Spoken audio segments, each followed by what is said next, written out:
თქვენ ხაზარაძის და ჯაფარიძეს მე ისიც უსაყვედურეთ, რატო შემოვარდით პოლიტიკაში დაგეფინანსებინეთ ოპოზიციაო? რა თქმა უნდა, ასე უნდა გაეკეთებინათ. ისე რომელი დაგაფინანსებინეთ? არა, რაც ლაპარაკობ, რომ მოვიდა ეს ჯაფარიძე, ისეთი მიემიტი უჭერე, მაგრამ ძალიან შევერტყილი დაჭველია. რომ მოვიდა, ესე იგი. რაც გადავეკიდე ეს რაჭველები ყველაზე მაგრად მიყვარს. რომ მოვიდა ფანჩატურში პირველად ჩვენთან, ხაზარაძე არ დადიოდა, იმიტომ რომ არ გპატიობს იმ ძველ დაპირისპირებებს და ის ბოღმა ტიპია ცოტა. რაო, ალეკოზე მეტი რა უთხარით? ალეკოზე მეტი რა უთხარით? ელისაშვილზე მეტი რა უთხარით? იმას არ თქო. ვიცი, არაფერი, დელიკატური კრიტიკა იყო საბანკო დანაშაულებრივი პოლიტიკის. მეტი არაფერი. პროცენტების?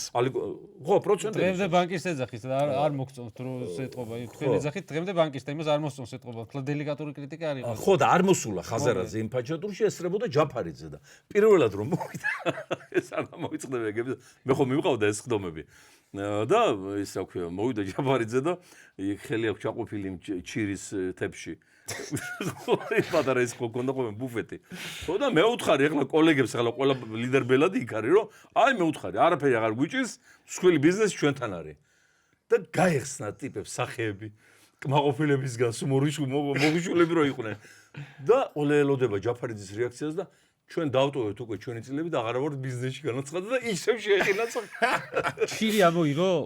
აბა გამოიგო